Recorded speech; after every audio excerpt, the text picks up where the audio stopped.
Awesome. Angela, glad to finally have you on the podcast. I know we had talked once prior to this on a call. I think we just had connected on Twitter. And well, it was Twitter at the time. Now it's X. So it feels like a long time ago. But how you doing today?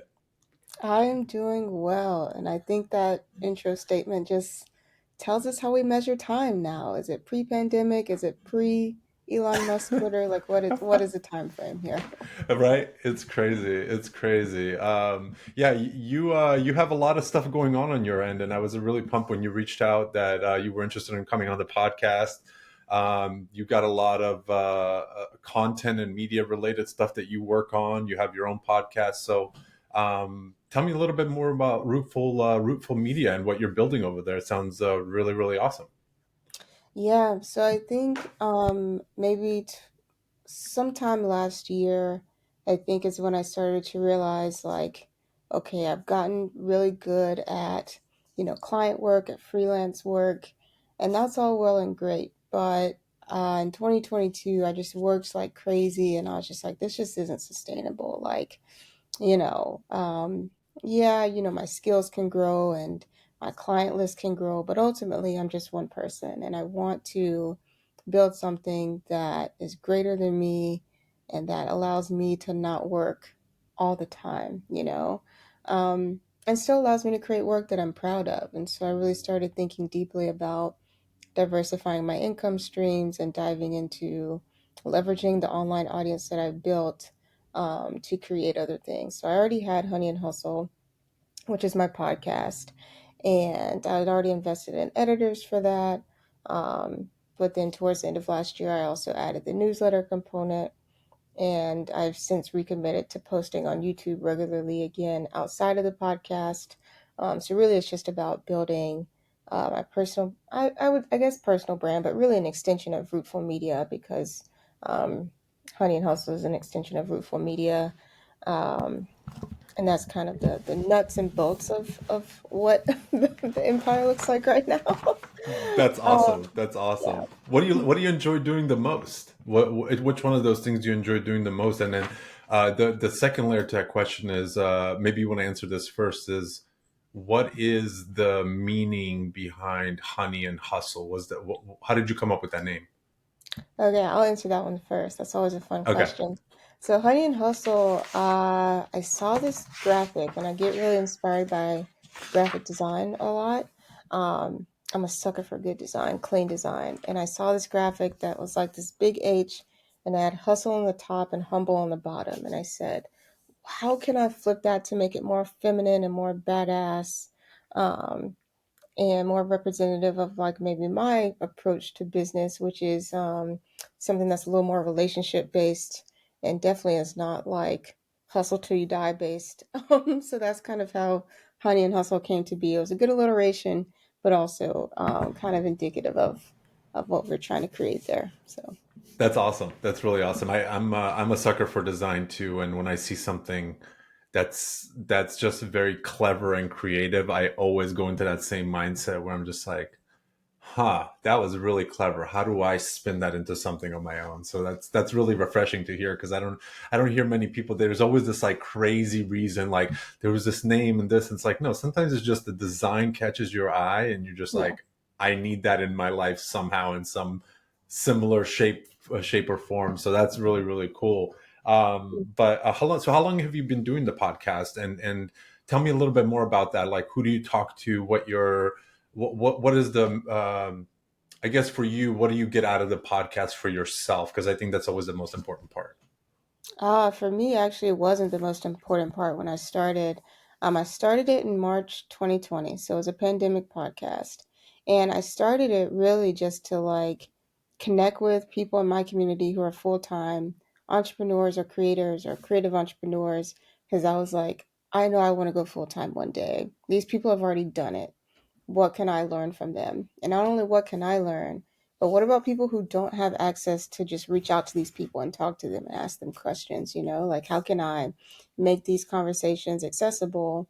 Um, and I think that once I did go full time in May of 2020, so like 2 months after I started this, I think it became all the more relevant because now I was like experiencing full-time creative entrepreneurship, and I knew what questions to ask because I knew what I was going through and the things that I wanted to know. I was like, this is what I'm trying to work through, outsourcing and hiring and trying to decide what tools I needed in my business to help me work more efficiently, and how to balance the things I wanted to do and achieve creatively with also like making money, so all these things, they really, I think, have lent to the success of the show, because it's not like I'm just some person on the outside who's curious. It's like, no, I'm a part of this community of people that I'm interviewing, and I think it adds to my credibility because they know that I'm a business owner as well. And they're more willing to talk with me than someone who's just trying to pick their brain for 30 minutes to an hour.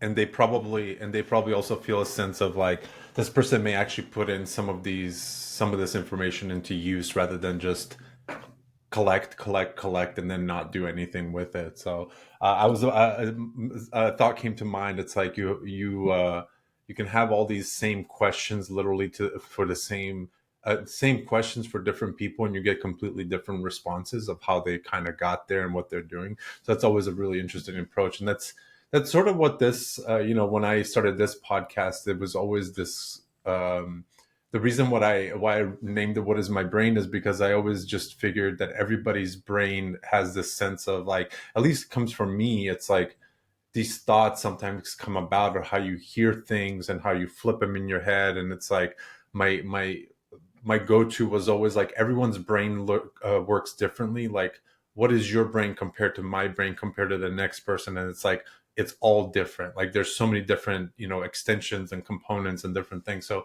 that's really cool to hear that you did it for the sake of wanting to expand what you're doing, but also connecting with the right people and building sort of that network. So that's really awesome. And how many episodes do you have total at the moment? We crossed 100 episodes on the last season, so I think we're at like 101. And Wow. we've already recorded 26 episodes for season 4, and that those start getting released next week. So Wow, that's amazing. And you said you have a team behind you that's doing a lot of the editing and stuff like that? yeah, so I've edited a few episodes, but mostly my team is editing it. Yeah, I have two yeah. editors that I'm working with here in person, in Durham and Raleigh, and then I have one remote editor that does my remote interviews. Um, and then we added a writer, a part-time writer, to the team. Um, yeah, so I'm still doing a lot of the show running, the creative direction. And to answer your question from earlier, that's my favorite part of the show. I like the ideation, I like the writing and Yeah. scripting and thinking about packaging. That to me is the fun part. So I love it. What do you enjoy more, the podcast or the newsletter, or are there other components of the media company that you're building that you enjoy more? Or is it just like certain days are for certain things kind of thing? I mean, like I'm diving into creating original film projects as well. Oh So that's wow. always fun. And I would say there isn't one part that I like more than the other, but I will say that there are certain parts that have been more like at least front end successful than others, which is really interesting to see. So Hmm. like the newsletter, we started it in November from scratch, and it's already at over 100 subscribers, and I haven't had to pay a dime. I just have had to like put it out there. So like I feel like it grew a lot faster than my YouTube channel, for example, right? But a Yeah. lot of the ideas from the newsletter come from YouTube and the podcast, right? Yeah. So Yeah. that's Yeah. always interesting to see. Like I've heard other people say this too, like your next thing is always more successful than the one before it, and it's not because it's necessarily better, but it's because you're bringing the experience from the previous project to it. All right. So, like the Yeah. podcast, kind of when I put it on streaming, it took off a little bit faster than the video side, even though I had video up first. And still to this day, the video is higher, but I think that's again because I just put it out there first before I put it on streaming. And then, like, after the podcast, now the newsletter is like taking off. And I feel like the newsletter is going to grow a lot faster than the previous two, just because, like, you're bringing all that experience and knowledge from the previous two ventures into this new thing. So that's always interesting. It like some on some level it breaks your heart. It's like, have I been terrible this whole time? Like what's going on? Like, or is it just now that like it's like compiled, experience that's working in my favor. So I don't know, you know. No, that's awesome, and I always look at it. Sometimes I feel like you catch even on like Netflix or any of these streaming services, or even like podcasts. You'll hear one episode that's like it's like 30 episodes in, and then you get stuck to it, and you're like, wait, what else did this person do? And you just go back and look at kind of. I do that with music a lot, where I hear a song somewhere, and I'm at a show, and I'm like, that is the greatest song ever. What else have these people created? And then you go back and you listen to all their old stuff, you look at all their YouTube things, you look at all of that, and then it kind of brings everything full force into like, oh, this is really cool. Actually, I did that with a few artists and a few creators that I've kind of tapped into their podcast out of nowhere. I'm like, oh, this is actually like kind of interesting. I wonder what else they did, and it kind of takes you down this like rabbit hole in a way. So that's always really really fun. And I look at it. I don't know, maybe you agree or disagree, but like there's the writing component, there's the video, the YouTube side of things, and then there's the audio, which is like the podcast and stuff. And I always feel like I know for myself, there's certain days where I prefer reading something. There's certain days I prefer just listening to something. And there's some days where I just want to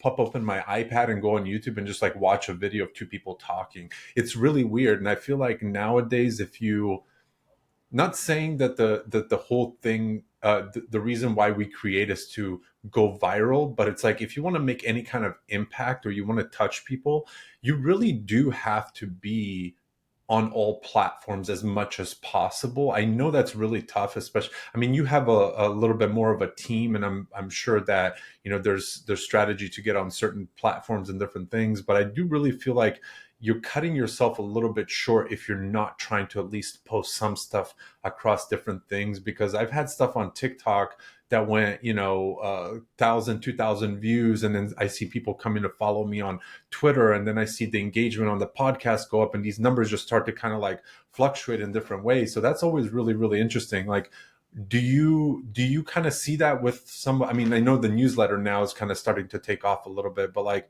do you see any of the social media side of things really like influencing more of the YouTube, or vice versa, like where people find you on YouTube and then all of a sudden they're just like, hey, saw your thing on YouTube, and now they're following you, I don't know, on like Twitter and different things like that? Yeah, I think it's really interesting you say that. Like, I feel like Colin and Samir had that ecosystem where sometimes it's like, I just want to Right. read the newsletter. Sometimes I'm like in the car and I want to hear, or I'm taking a walk and I want to just listen to their podcast. But then, like, early in the morning, I'm like, it's early. I just want my YouTube. I want my news. I just want to turn this on while I'm cooking and eating breakfast and things. So it's like different times of day, you want different things. And I think for me, when I started the podcast, doing all this, like I said, it was just video, like straight up just video when I first started for the first like 20 episodes. And I think that works for me. And I think I'm glad that I wasn't aware of like different ecosystems, like building that early on, because I think it is kind of like too much, especially when you don't have the time or money or help to invest in making something really good. And I think the trap that people fall into with podcasting, especially because it's seen as like the holy grail of repurposing, right? It's like that's what everybody tells you. Make a video podcast, you can make anything else from this. And that's true. But I think sometimes what people repurpose from their video podcast is absolute fucking trash, and it just needs to stay where it is. Like, I would prefer you make one really great thing than try to make 10 really terrible or mediocre things just for the sake of making them, And so Yeah. that's where I lean. I'm definitely like a quality first type, and then quantity can come from that once you understand how to repackage things for different platforms. So like what you were saying, like one thing that really helped my YouTube was like having that little auto plug under. It's like, hey, if you like tweets like this, you'd love my YouTube channel. And I saw a lot of like traffic coming from that. I would say it's Hmm. a more rare, and it's happened, but I can count on one hand how many times someone has followed me on Twitter from YouTube. Typically, if people Right. find me on YouTube and they like me, they would just want to stay on YouTube. They want Right. that type of content. They really don't care about like what I ate for breakfast. So I think it's just like, Yeah. again, it's also just like understanding what people want out of different platforms. And like having being on multiple platforms really is for like your super fans. The people who are following you on multiple channels are like people who really rock with Hmm. you, you know? Yep. So Yeah, no, it makes a lot of sense, and also feel like I love that concept of consuming. Like when you're eating breakfast, you're consuming more of a video because you're like, I don't want to be reading and looking over at my like I could kind of be doing two things at one time. I think there's something to that, and I feel like if you can, if people could tap into that a little bit more and making the content just as tight as it needs to be for those moments, like your little like extra breakfast snack in terms of like a video like that can have some cool expansion to it. Take me back a little bit in terms of how you got into the space of what you're doing, and I know you said you also do a lot of freelance work and different things like that. What were your kind of your beginnings? Were you always kind of in the creative space? Did you have a regular job and you just hated it? Like what's your kind of story from the beginning? I'd love to hear a little bit more about that because you're doing a lot of cool shit now, and I know it's not like it probably hasn't always been like that. definitely not. Not to take it back too far, but like when I picked up a camera, I was in college, right? So I was fairly young. You know, I wasn't thinking about making it a career. It wasn't until I graduated with my bachelor's that I was like, yeah, maybe I don't want to be in school forever. Like maybe that's not the life for me. Like maybe I want to do something a little more on the creative side. Um, if I could make it sustainable, because that was still a question mark largely. I feel like around this was 2016. And, you know, I kept going down that route. I had started my business, at least online. I started a Facebook page, which was what everybody did then, you know, like I have a business starting a Facebook page, you know, like this was Yep, like yep. Instagram hadn't even really like taken off as a place to put your photography out there yet, not truly. Right. I started a Facebook page. I was serious, you know, and I was posting and stuff. Then I finished my graduate degree and I was like, okay, like I'm still doing this photography thing and I've added a little bit of video. So like the investment into doing great video is more than what I could reasonably invest as a hobbyist. Like I do need to maybe be more serious about learning the business side of things, which I hadn't done up until that point. And so once I started learning the business side of things, that was 2018. I went full time in May of 2020. So about a year and a half really of just really committing to learning that and networking my ass off and meeting a bunch of people and um, just putting myself out there and being willing to learn is about my time frame. And I did have a job for about a year after my grad degree from May 2019 to May 2020. And I wouldn't say I hated the job or I hated the work. It just wasn't the environment for me. Sitting in a cubicle 8 hours a day where people are having meetings all around me and I'm in a stiff ass suit and I'm the youngest person on my team and they find it very strange that I have a life outside of work. Like this just wasn't that it just wasn't working.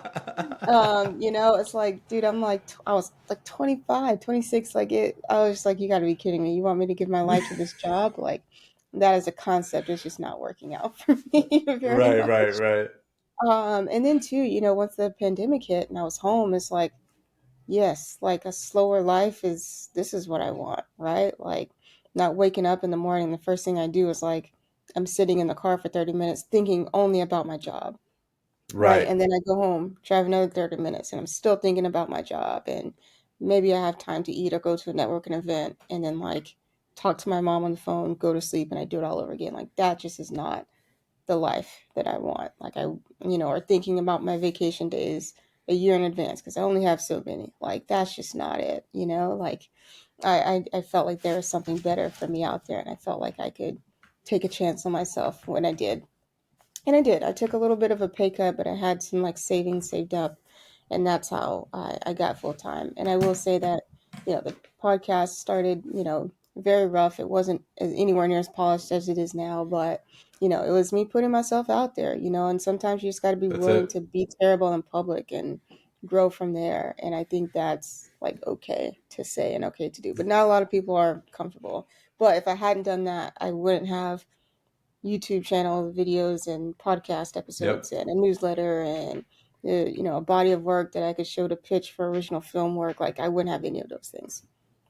That's beautiful. That's beautiful. That's a really really cool story. And the thing that I get out of that, as you were talking, and I'm kind of just like, my thoughts tend to just like float away really quickly sometimes. So just even like one word, but like, where does your awareness come from? Like, you're very well aware of even just being in that job and realizing like certain things about not wanting to be there and consuming. I mean, to the point where you're talking about, 30-minute drive, all I'm thinking about is my job, 30 minutes back, all I'm thinking about is my job. Like, where's that awareness come from? Is that something that was always within you, or did you just notice that because you hated your job so much or didn't want to be there and you're just like, I can't do this anymore? Like, where does that come from? Yeah, some of it did come from my discontent with the job. Some of it came from therapy and my therapist being like, you've mentioned this a couple of times now. Like, let's talk about it. Cool. And for people who don't like the word therapy, just say business coach. They're a therapist that you pay more Yeah. money. Same thing. That's That's what we luxury right there. exactly, just pay more money. They don't accept insurance. It's the same thing. Yeah, yeah.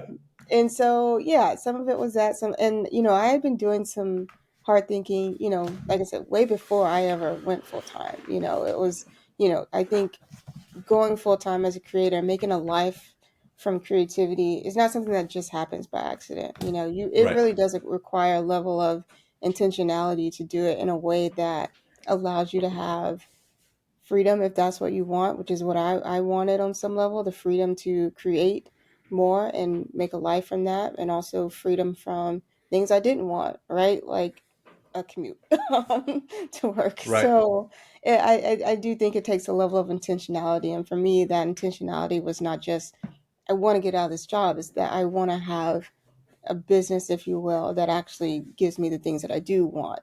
So there's definitely multiple layers there. I like that. And now, follow up to that. What is your personal definition of like success?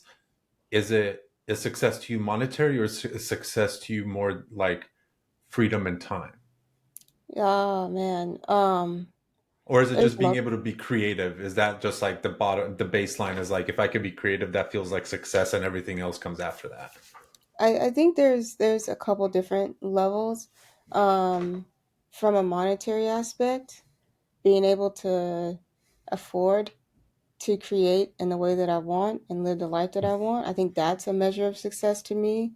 And Mm-hmm. when we talk about maybe specific metrics of success, I think that goalposts can grow and evolve and change as you grow and evolve and change. But ultimately, like that's the thing. And I think my first little hint that I was on the way there was I went to get groceries one time, and like I didn't realize until I got back to the car that I didn't check the price on anything. I was just throwing shit in the cart and like swiping, didn't have to check my bank account, didn't think about it. I was like, the budget has That felt increased. fucking good. That felt fucking good, right? The budget is feeling great right now. You know what I mean? When you don't have to check, that's when you know the budget is Yeah, great. yeah. There's nothing I can buy I that's love gonna. that. I love that comparison, by the way, because that's how I love shopping. Like, my grocery store to me is Disneyland. I love food. I'm a foodie. When I go in, I want to buy just like the best things that I possibly can because I really enjoy it. And Yeah, what you just said there, that is definitely one of those definitions of success, is being able to walk in and be like, I'm fucking buying whatever I want, and I'm not yeah, even checking the price. I'm going in, swiping my card, and walking out of there. I don't even want the receipt. Like, don't even give me the receipt. Like, yeah. Tell me I saved $2.03 today. Thank you. It's not changing much, but yeah. hell yeah, hell yeah, So hell yeah. that was to me a measure of success. I was like, this is great. Like this is amazing. And then when it comes to time freedom, it was also just like when I first moved here for the first couple of years, this would be 5 years in North Carolina for me. I was only going home like once a year. Now, Where are you or like originally from? Just out of curiosity, where you like? Alabama. Where's home? Alabama. Okay, okay, cool. Yeah. So I was only going home once a year, and that was like my vacation, quote unquote, was going home. Mm-hmm. Now it's like I travel all the time. I go home more than one time a year. I can afford to host my family, not even afford, but I can host my family up here if they want to come up. Like we also go on a separate vacation every year. So like there's, like that freedom, and I don't have to check with anybody. I don't have to say like, are we going to get off? this week of things. Like, no, I booked the flight. I'm going home. If anybody needs me, don't.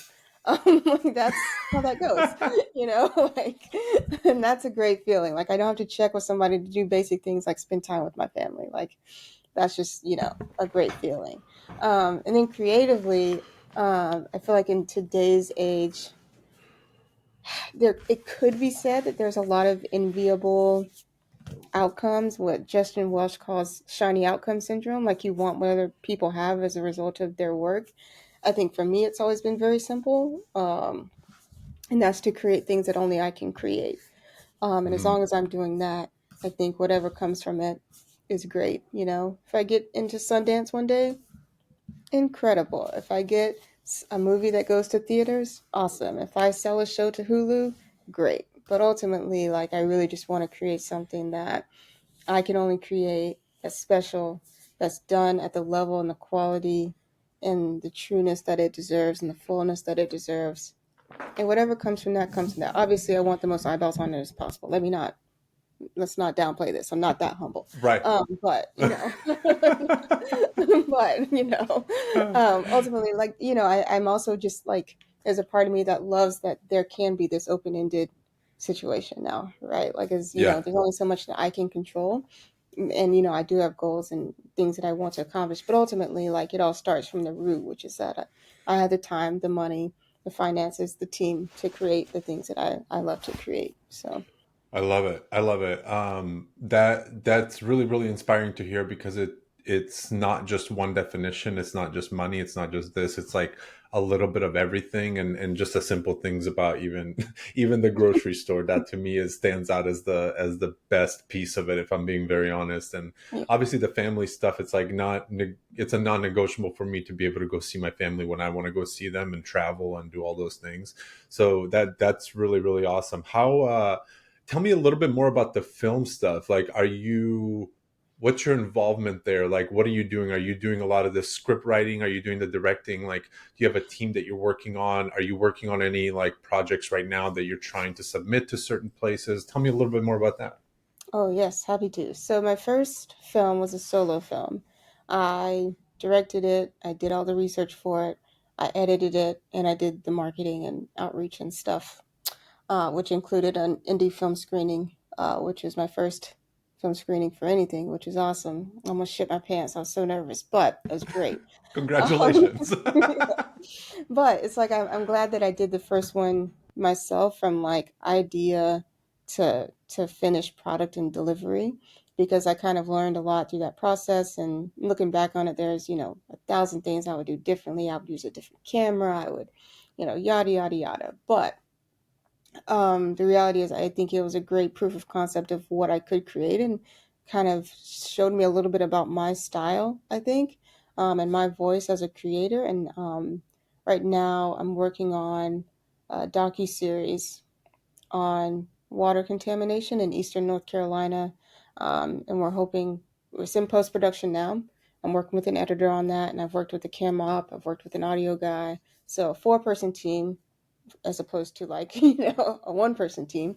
So slightly bigger team, super happy with how that's going. And we're hoping to have like at least a teaser or something that can help us fund the rest of the docu-series, which, and give it the treatment and love that it deserves. Because the first one, I was working as a part-time contractor with an organization, and they really essentially were like paying me to work on this film over the course of several months. So I didn't really have to worry about pitching for funding, and I also received a micro grant as part of a storytelling fellowship. So I had funding, like, to make the film. That was never an issue. Now it's like, when you're doing something indie, that's like everybody's biggest thing. It's like, how do you get indie projects, funded? And Yeah. like, I'm going through that right now. We've gotten some grants already, but just with the time commitment and the crew, it's like, yeah, we need to get a nice working like teaser going so we can have something to show, because I think that's ultimately what is going to get us more money.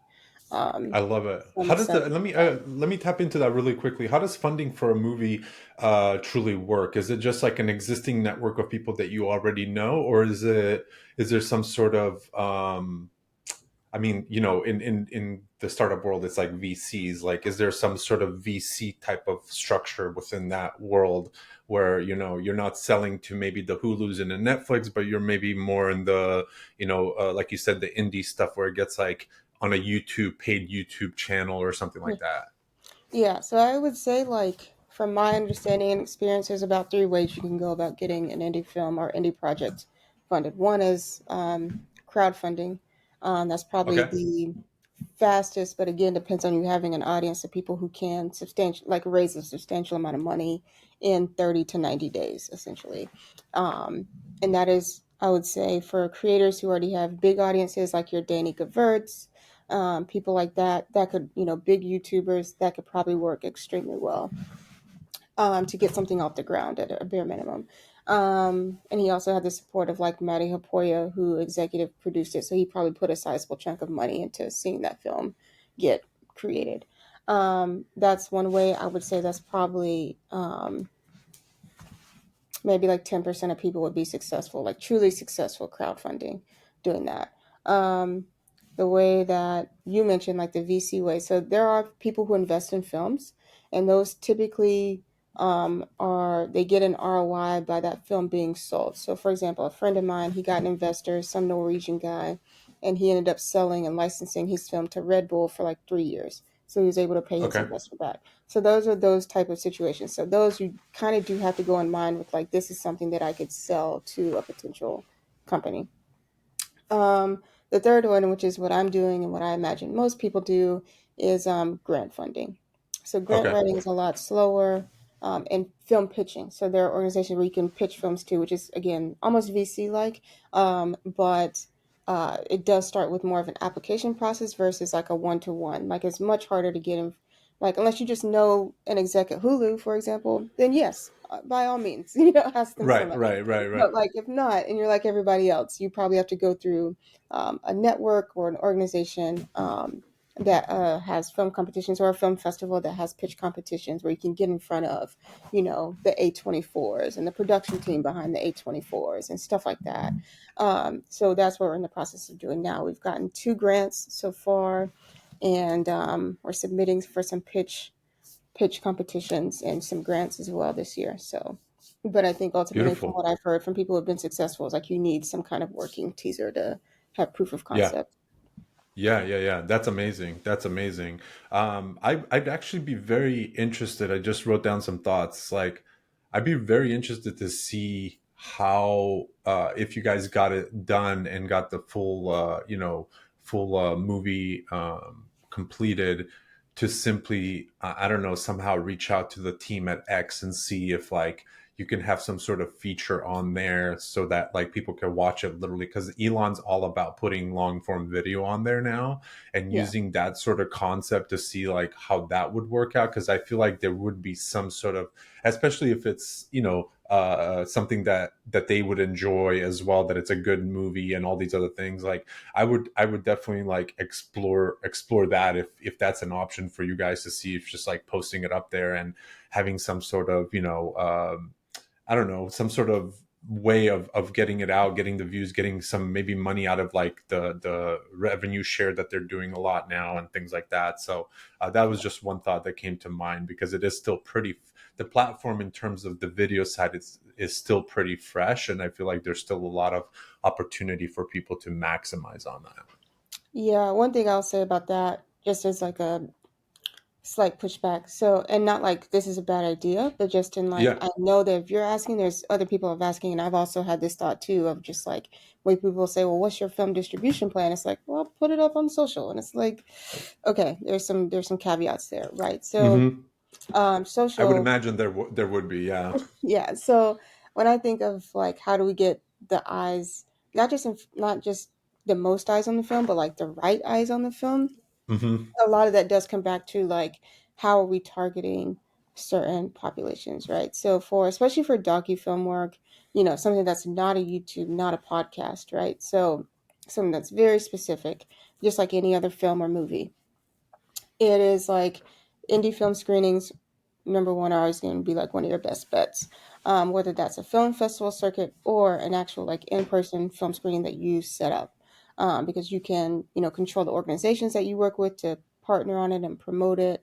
You can control the location. So if you want it in a bigger city or a rural area, depending on the audience or the type of film, you have that Hmm. accessibility as well.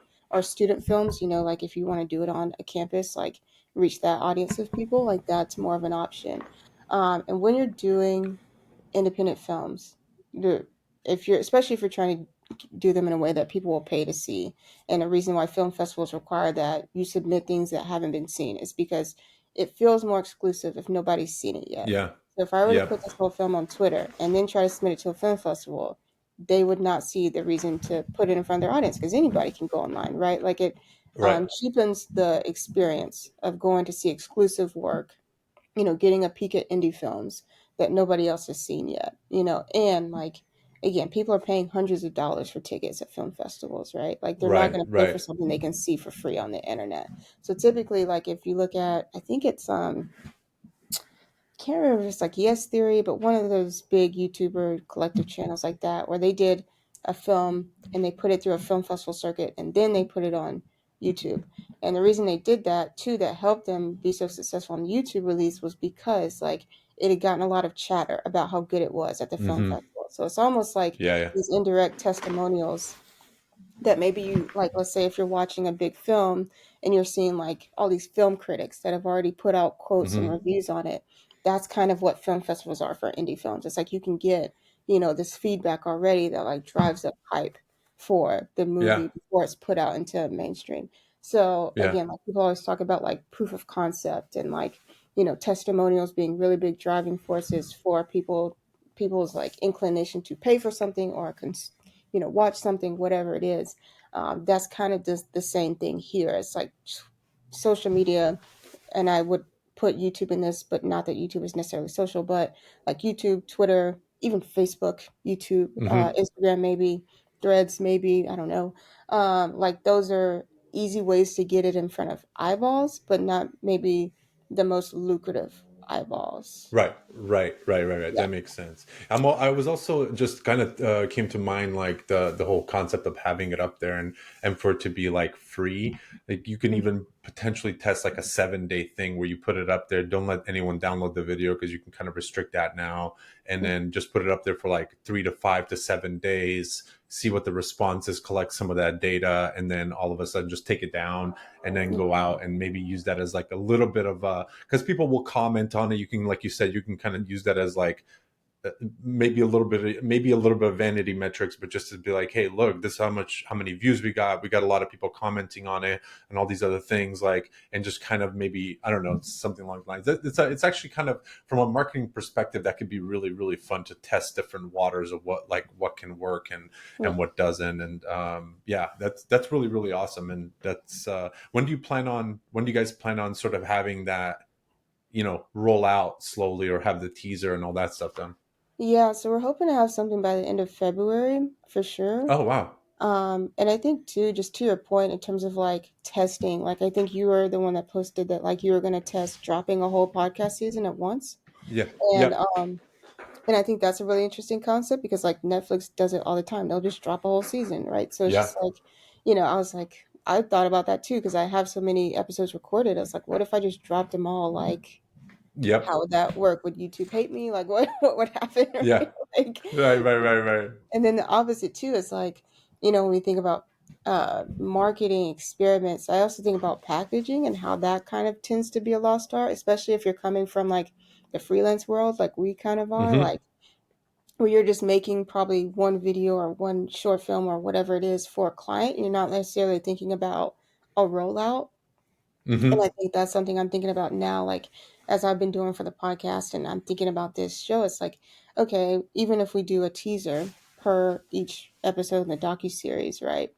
Like, what about having a free scene? So instead of posting the whole thing on Twitter and seeing that Mm-hmm. review, like maybe just posting like a scene from that and seeing like how does that, are people liking it? How are they responding to it? Is it sparking curiosity?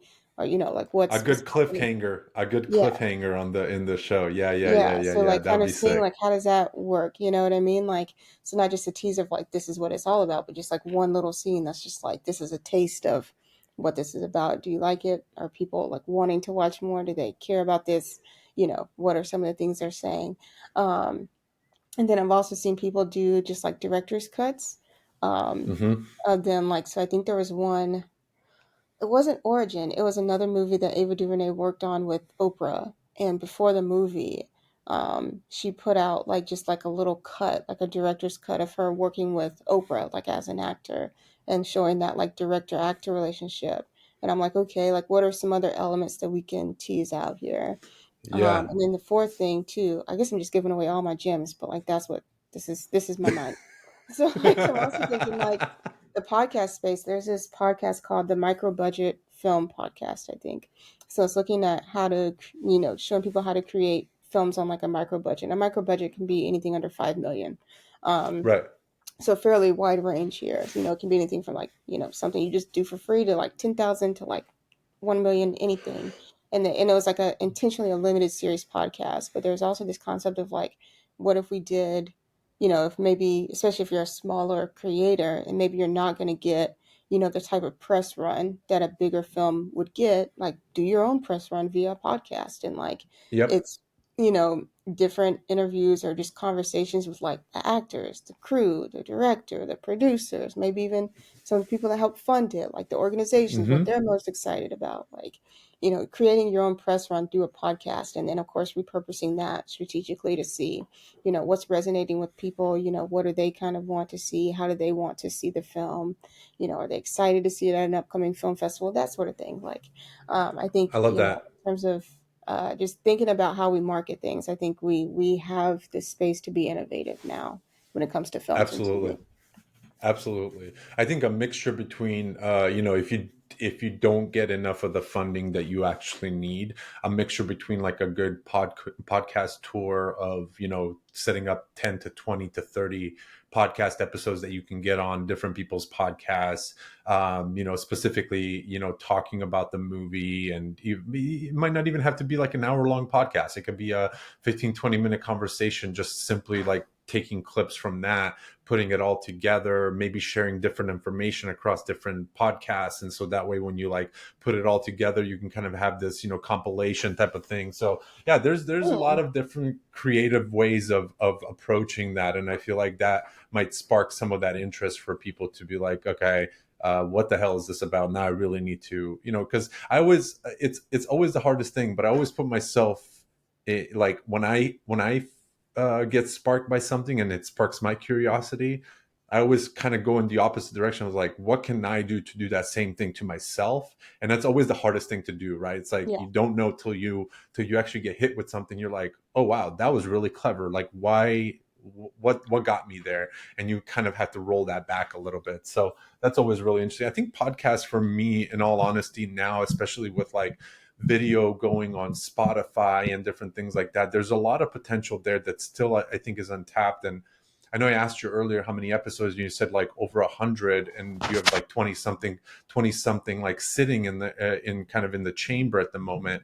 Um, the stat is pretty crazy. I think like only 10% of podcasts make it past like episode 12, and it's like everybody else kind of drops off before that. It's really amazing to me. And I feel like the monetization outside of the Rogans and all some of these other people that have these big sponsors like the Athletic Greens or whatever that might be, I do still believe that's a very untapped market. And I think newsletter sponsorships for specific projects and specific like niches, like where you kind of have somebody that has maybe 5,000 subscribers, but they're really deep in that game or wherever your audience you think might be.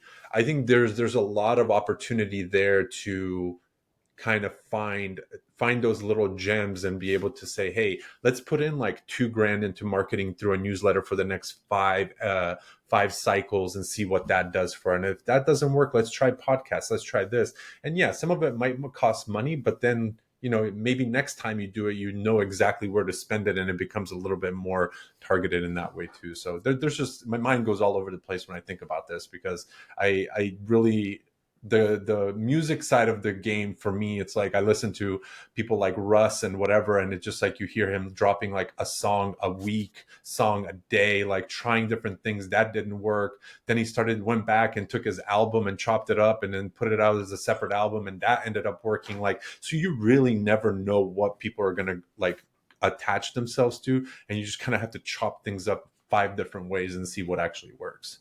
Yeah, Russ is a really good example of someone who's just like probably one of the like very few, not just musicians, but like musician educators, because he's always just like he's an independent artist Yep, and he showed out arenas. So it's like he has like there's your credibility right there. It's like you're struggling putting your stuff out on SoundCloud and you're worried about somebody biting your style. I'm gonna put something out here as often as I can, give feedback, see what works, because I want to give my fans the best of what they want from me, you know?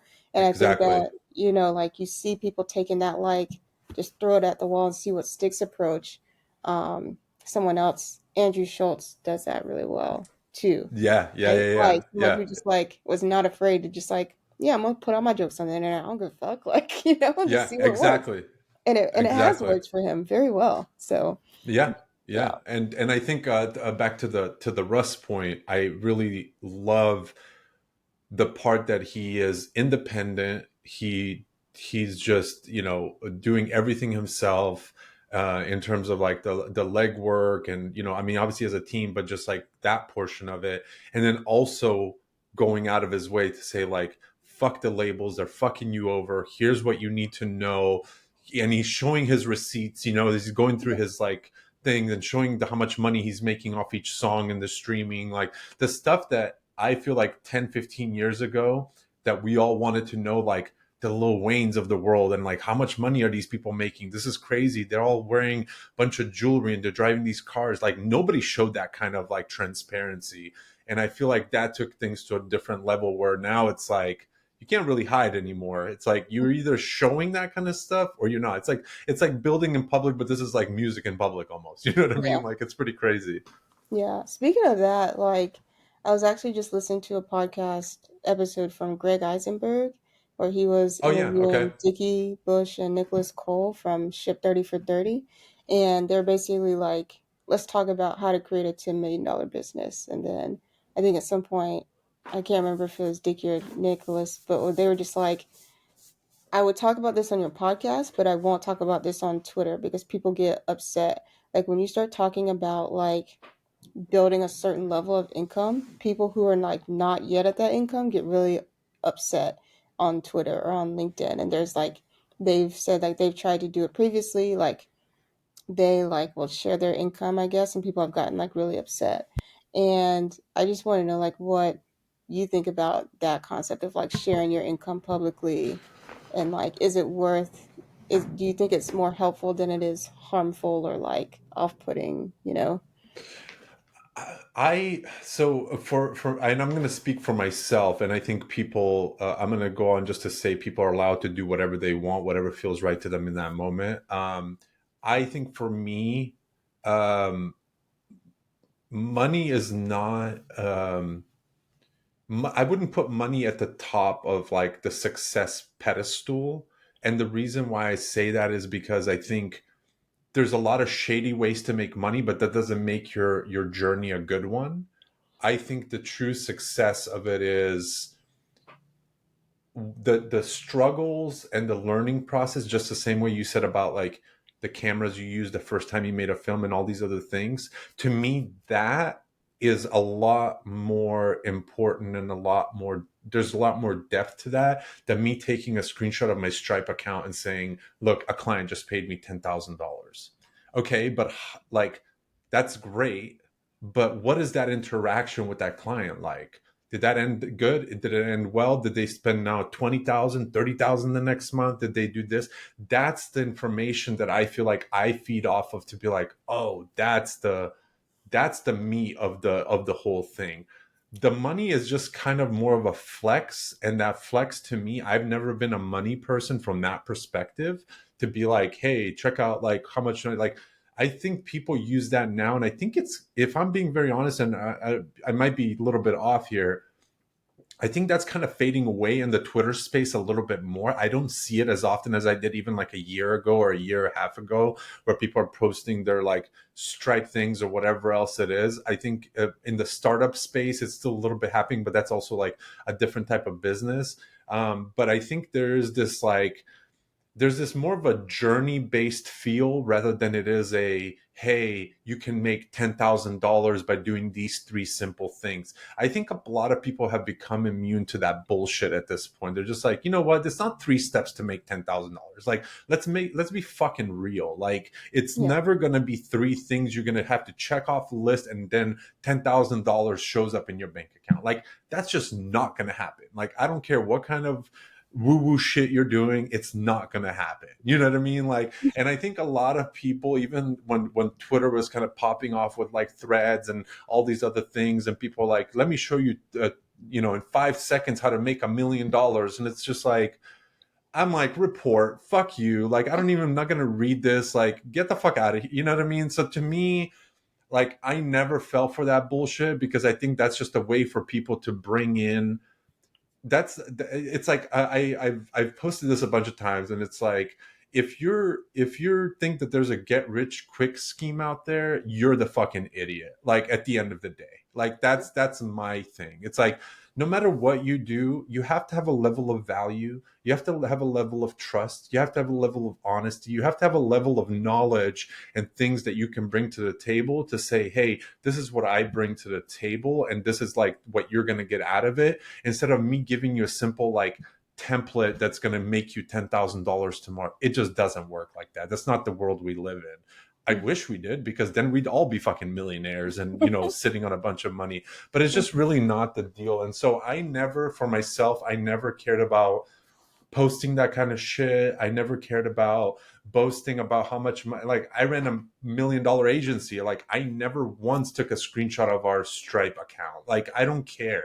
Like to me, I'd rather teach people like, here's how you can be successful on Upwork by doing X, Y, and Z. This is how you raise your rates. This is how you Yeah. do this.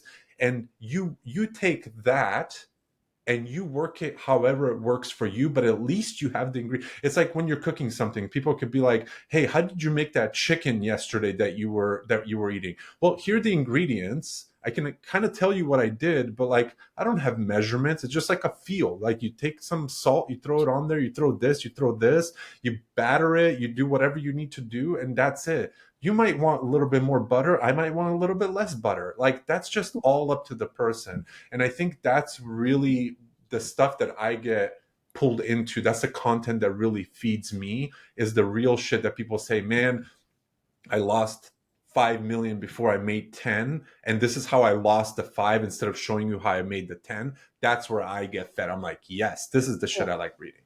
Yeah. And I think the reason why people posting their income has been so effective is because like on some level it's like a form of representation. It's like you get to see what's possible, right? Like, Yeah, and to Russ's credit, he doesn't just show like this is how much I made. He's like, this is what I did to get this money and this is what you can do to do that, exactly. right? But I think like for the people who quote unquote fell for these schemes, like on some level I feel like they were kind of preyed upon because it's like when you're Yeah. struggling financially, you know what I'm saying? And you have someone that maybe on some level has posted enough on social media to get you to trust them and believe that like whatever they're doing Mm-hmm. is working and you want that, like yeah, it's pretty fucked up when somebody's like, yeah, I can tell you how to get 10,000, but then they leave out the part that like somebody gave them 100K to start, like, you know what I'm saying? Exactly. Or like, Exactly. they didn't have to worry about insurance or bills because they lived at home and their partner had health Yep. insurance. Yep. It's like, Circumstances. right, Circumstances. like, we got to be a little more honest about the circumstances that like allowed us to get to a certain level, right? It's a lot easier to save money when you don't have bills to pay. It's a lot easier to like Yeah. maybe be a little more risky when you're still on your parents' health insurance, you know what I'm saying? Exactly. Exactly. Like it's different. Or when you are in a place where maybe you're in a walkable neighborhood and you don't have the expense of like a car, like, like your money can go a lot further. Like, I just feel like that kind of nuance just leaves the platform. Or people don't tell you that, like, even though they made 1,000, they had to spend like 800 just to get the first 1,000. So it's just like you're not bringing that much home actually. Like, Yeah, some yeah, stuff you're that like making 1,000, but yeah, you're making it's like you know where I feel like Angela, that happens a lot too. It's like, and I never fell for it, and I was in the e-commerce space, and I still am, been for a long time. I never fell, and I know a lot of people that have made a great money running ads against their like products and different things. But I would have clients, I mean, some of the clients that we dealt with on the Shopify platform side of things that were making, I don't know, $5 to $10 million a year. The ones that were making 5 million a year were spending like 3 million on just ads on Facebook, right? Like, just, you know what I mean? Like, just, I mean, talking 10,000 a day, yeah, just like money going flying out. And they were happy to see a break even point just to get the customer information. Like, they were literally paying for that customer information to be able to email them and get them into the, like, that return on investment takes a very, very long time. And to me, I always felt like, and I preached this from day one to all of my clients, and some of them took it, some of them didn't.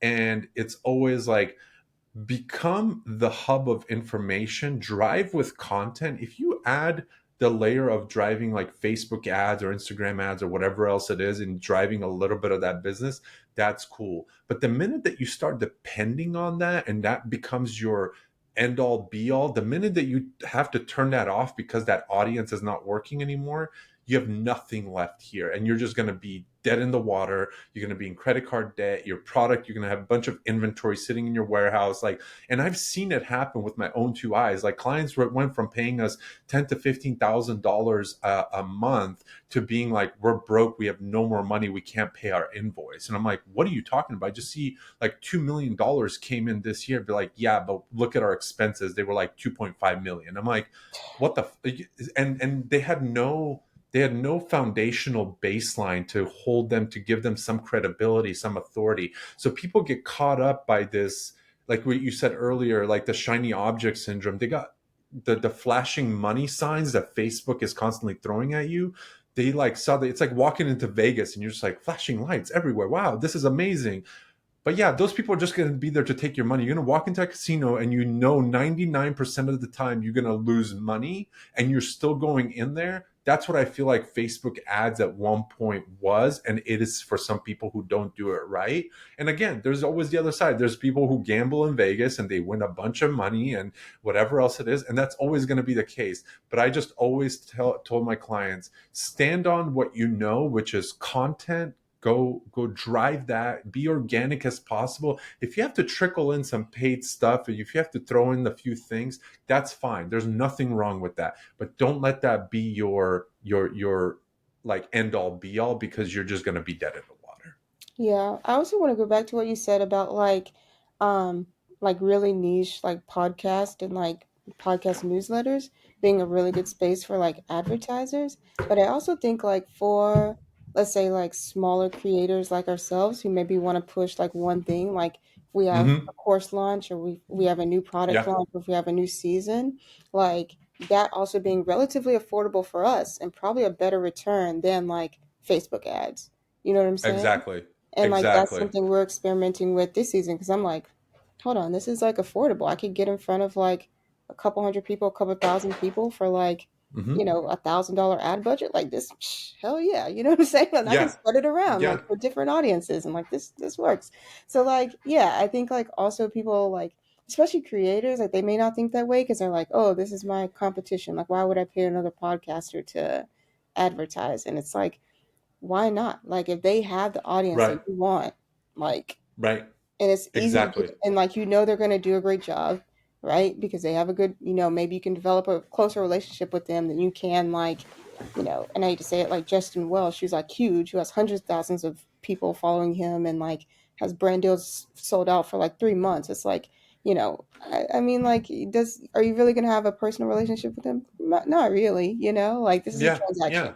Yeah. But for a smaller creator, that's like everything, especially if they've worked hard to build that audience like genuinely. So, yeah. Exactly, exactly. And I think that that has a lot of weight to it, as well as like the person that you're following and the person that you're looking to work with in that capacity, whether it's as sponsorships or collaborations or whatever that might be.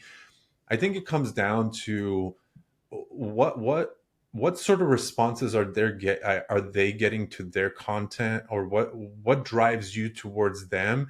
And then it's also this consistency basis, which over the like year I've fallen off on certain things. Like my podcast, I took like a 6 month hiatus. There was a lot of personal stuff, and I know there's certain angles to that. You just like, hey, you can still make it work. And but listen, everyone's different, and I think for me, it's like I would love to. My goal with this podcast has always been, and this is something I wanted to touch on with you too, is to get in the room with people, and to be able to say like, hey, I want to have like a in-person podcast, because I think there's a different energy when you're talking versus like what we're doing right now.